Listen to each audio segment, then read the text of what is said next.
No, that's third. That's third. I got it. I drive stick all the time. Want to get away? Now you can with Southwest fares as low as $49 one way. It's a taste of fall, a day not to miss. Werther's Original Limited Edition Harvest Caramels. Discover the original fall flavor. Tomorrow on ET, our Tori Kelly exclusive. Remember the big health scare she had this summer? Well, now she's back making beautiful music. Also, our Matthew McConaughey exclusive. The surprise he didn't see coming. Let me get this out right now. We got big things going on this week. You know, you got to give them a little something. Hey, Kev, do you remember that song, Mambo No. 5? Lou Bega? I like it a lot, but apparently not as much as Stephen King likes it. This is a wild story. This song almost cost him his... Happening now. We've heard from the district attorney, we've heard from the chief of police, but what do judges think about the recent strings and shootings involving police officers? We speak to two of them coming up. Are we saying goodbye to triple digits for the rest of the year? It is possible as a weak cool front moves through Texas. I've got those details coming up. He was punched in the gut and in the wallet. How one man was scammed out of $80,000. What you need to know if you use PayPal. The News at 5 starts right now. First at 5, it has been a tense couple of weeks for Bexar County criminal justice leaders debating over how to deal with violent criminals.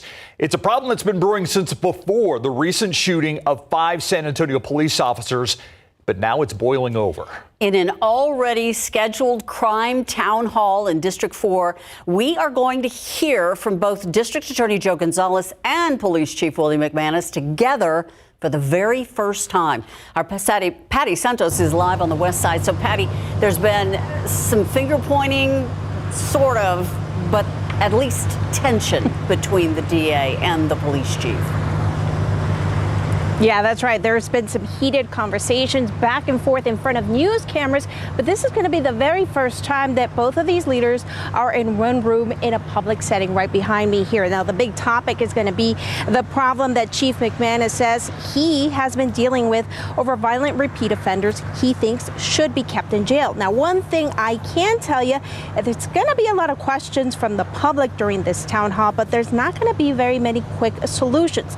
A special commission involving people from the city and county is being formed to come up with some possible policy changes that could help keep violent criminals in jail. Now, as you mentioned, this crime town hall meeting was already scheduled before the shooting of 5 officers happened. District 4 Councilwoman Adriana Rocha Garcia says crime is everywhere. It knows no boundaries, so this should matter to everyone. So we thought that it was important to just bring in the extended community and invite everybody who is having issues also in their neighborhoods.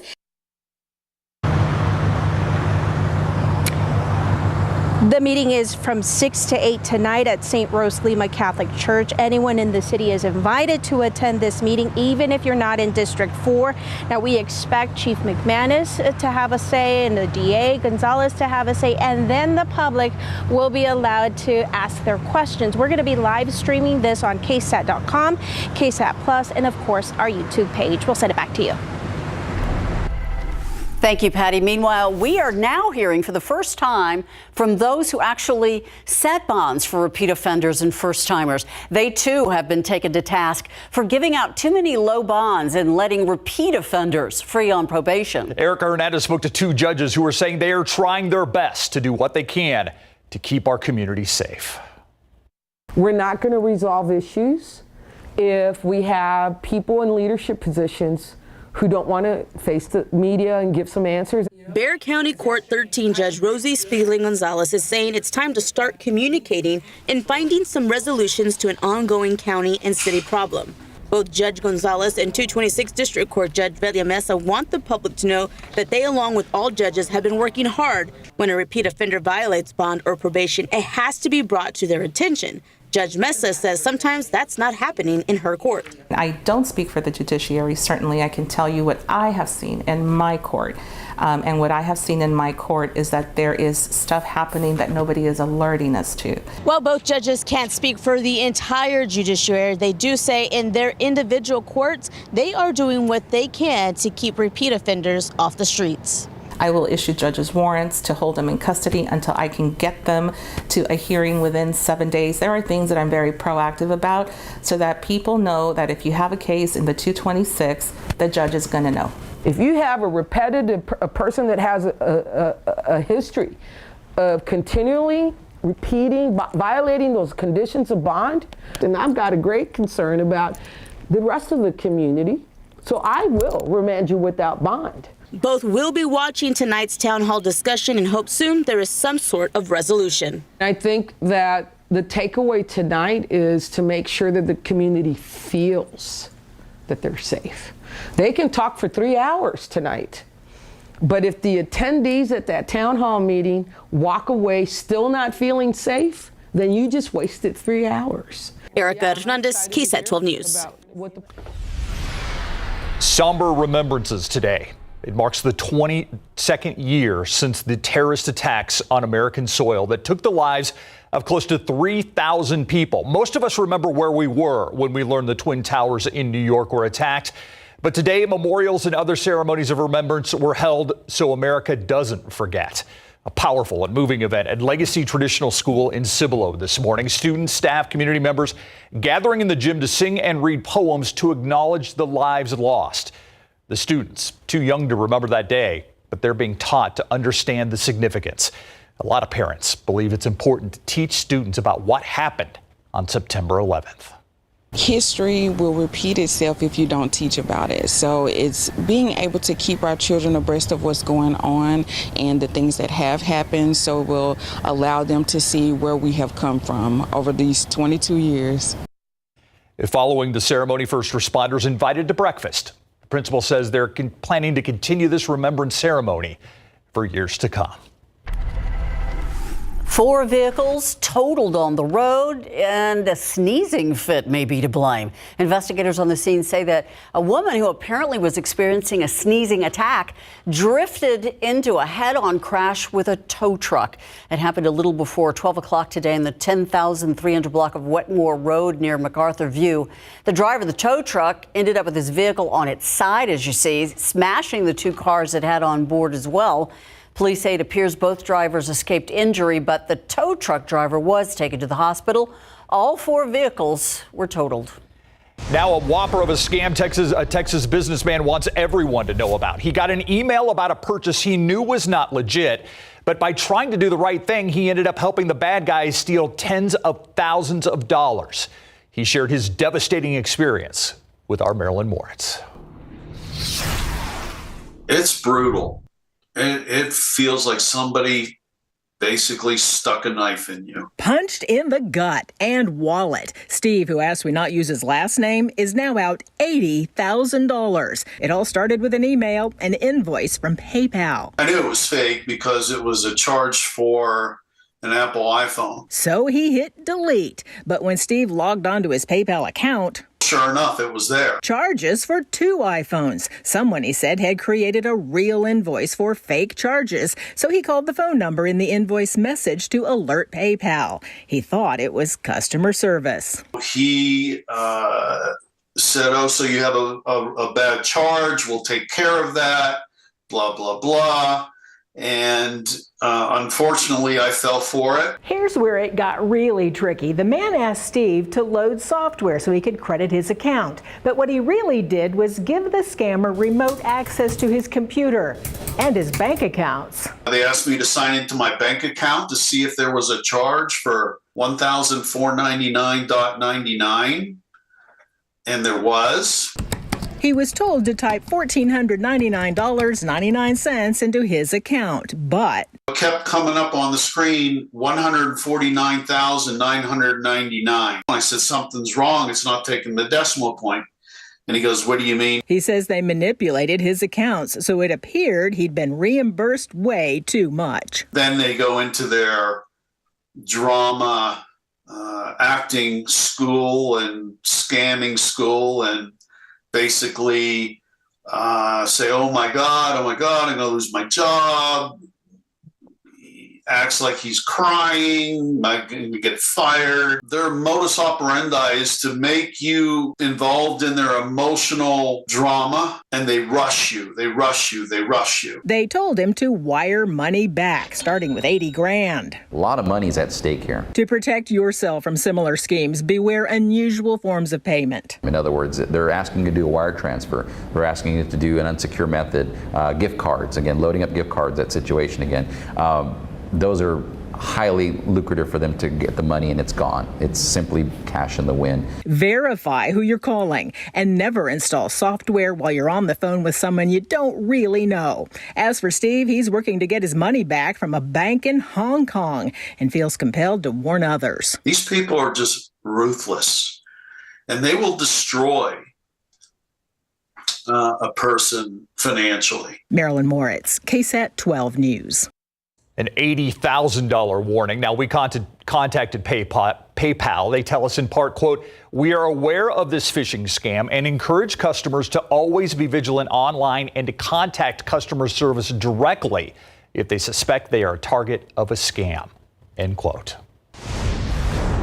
Topping health headlines this Monday, the FDA greenlighting the new COVID boosters ahead of schedule. New versions from Moderna and Pfizer could be available in the next few days. The U.S. Food and Drug Administration signing off on these shots today. Meantime, tomorrow, the CDC's Advisory Committee on Immunization Practices is set to discuss the new vaccine formulas.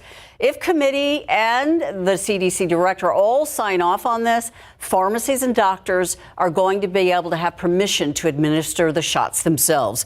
The manufacturers say the new boosters are effective for the current dominant U.S. strain, as well as those strains that are just now emerging.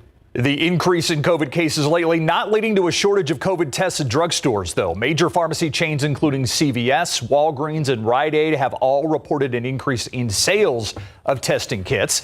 Meanwhile, the companies that make the tests say they're ramping up production in preparation for the fall virus season as well. And while the Biden administration is no longer offering free testing kits in the mail, no-cost COVID testing sites are still available through the CDC's website. It is rush hour, and we're taking a look at your traffic authority, and you can see traffic moving along really nicely on the exit ramps there on I-35 at I-37. However, in the oncoming lane, everything's moving pretty slow at this hour. All righty, temperatures stayed below 100 degrees in San Antonio for the first time in 18 days. It's not the case out though in Del Rio, where it was 101 degrees, 94 in Schertz, 92 in Bulverde, only 94 in Mico, and 95 in New Braunfels. Outside right now, it's 96 degrees. Tonight, those clouds out there are going to start to clear. It'll be mostly clear and 90 at 8 p.m., 86 at 10. And around midnight, clouds will start to build back in. It'll be close to 80 degrees by about midnight.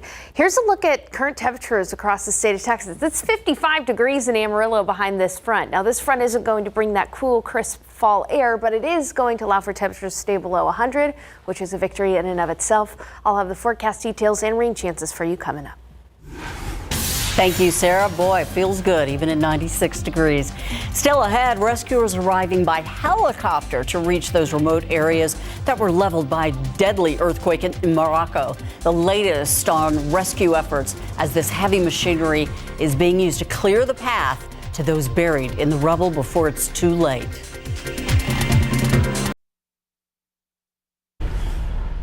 I'm Myra Arthur here in the newsroom, and here's what we're working on for the news at 6 o'clock today. Ex-Constable Michelle Barrientos Vela back in a Bexar County courtroom at 6, where her felony appeal stands and why the case was returned to San Antonio, at least for now. Plus, Bexar County commissioners are set to vote on their budget tomorrow. They spent today making their finishing touches. Coming up, why several people spoke up in support of one commissioner's proposal. And ADHD has gone underdiagnosed in girls for years now, but that is finally changing. At 6, we'll tell you why and the signs you should look out for. All that and more coming your way in less than an hour. Thank you, Myra. Hope turning to heartbreak as the death toll from the earthquake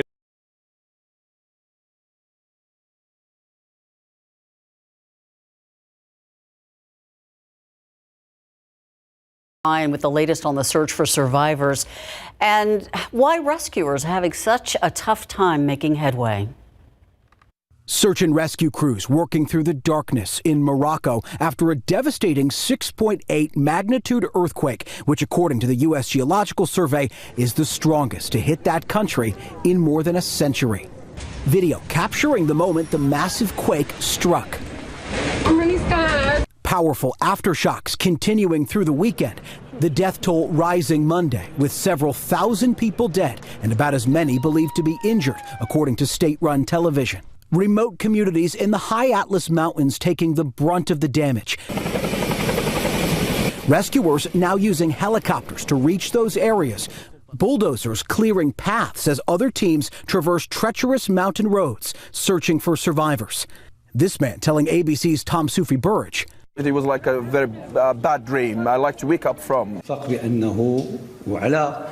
Morocco's prime minister saying people whose homes were damaged will be compensated when rebuilding begins. Meantime, tourists in the city of Marrakesh stranded at the airport. And yeah, just everybody going outside, and it was really, really scary. We were like shaking for hours.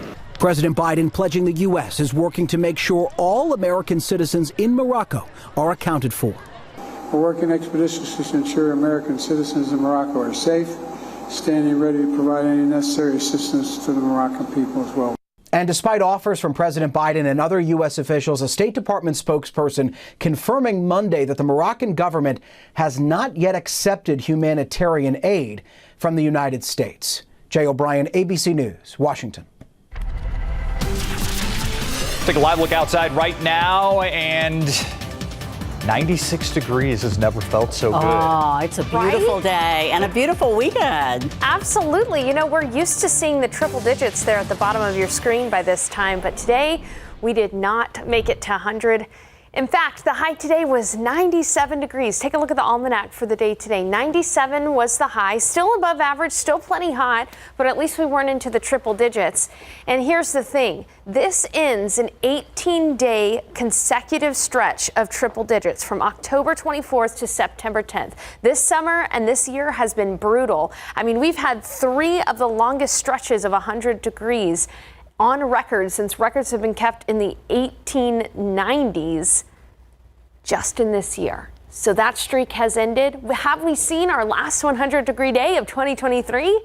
It's possible. In fact, it's probable, but anything can happen over the next 2 weeks. So I'm gonna use a little caution before I said we've had the last 100-degree day. All right, take a look outside right now with the weather setup. We are expected to see temperatures below 100 degrees in the week ahead because this heat high has moved off enough to the west. You can see that there's a little front up to the north here, and this is a pretty weak, cool front, or at least it will be by the time it reaches us here in San Antonio tomorrow.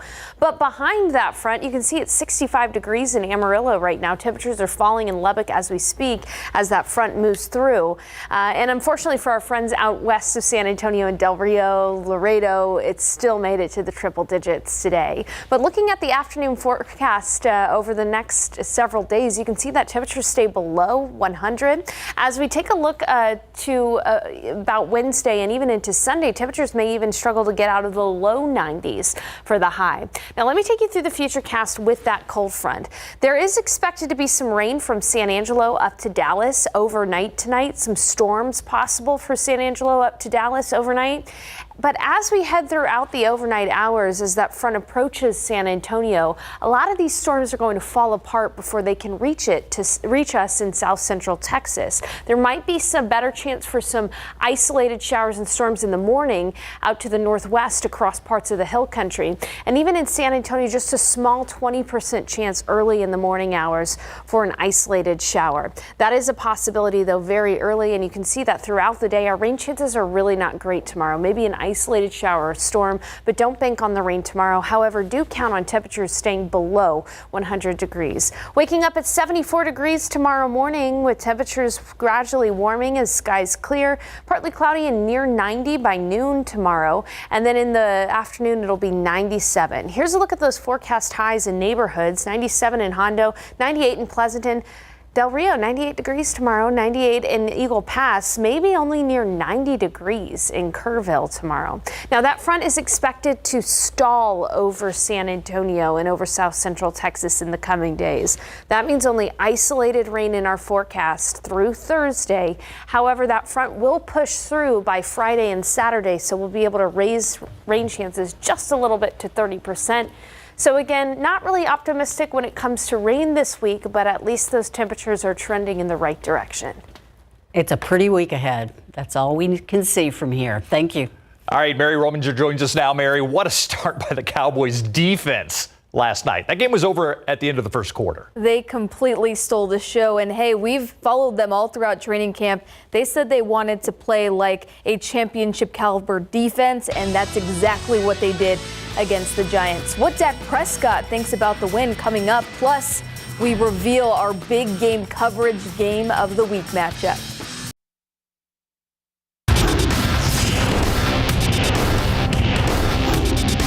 Every game's important, you know. We're defending district champs. Everybody's going to come in, you know, try and bet their best to get after us. So we're just going to have to come with it. Southside and its stud wideout Jeremy Obregon are gearing up for a matchup with Southwest, and the Cardinals remain laser focused on defending their district title right now in Big Board Sports.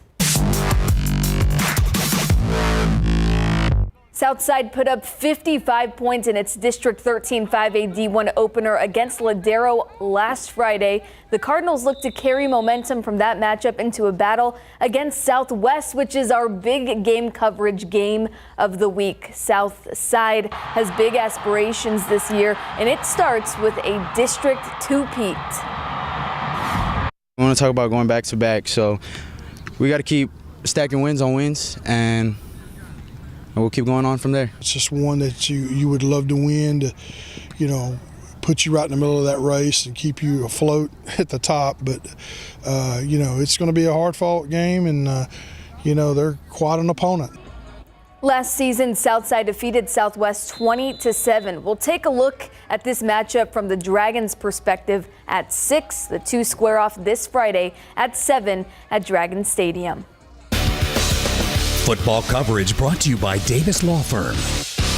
The Dallas Cowboys scored offensively, defensively, and on special teams to open the season in historic fashion against the New York Giants on Sunday night. The Cowboys defense sacked Daniel Jones 7 times, had 5 forced fumbles, 2 interceptions, and a blocked kick that was returned for a touchdown. Also, the Dallas pass rush put pressure on 75% of quarterback dropbacks, which statistically speaking, head coach Mike McCarthy says is the best he's ever been a part of. While we will be talking about this 40-0 blowout win all week, Dak Prescott says the team is staying even-killed. It's a first game. That's y'all's jobs to write whatever statement it needs to be. For us, it's about not getting ahead of ourselves, continuing to stay disciplined, show the discipline, not only that we did through these 4 quarters, but taking that and making sure we use that in our preparation throughout this week. And then moving forward to next week, going home against another New York team, a good team. So it's the NFL. You got to show up week in and week out and be prepared. And you don't see a lot of wins like this, so we're not going to get ahead of ourselves on this. The Cowboys play the Jets in week 2, and we get our first look at Aaron Rodgers and New York tonight against the Bills. That's a weird scheduling thing where they play the Giants and the Jets in back-to-back weeks. Yeah, and they have to come home all over the place. Yeah. Thanks, Mary. We'll be right back.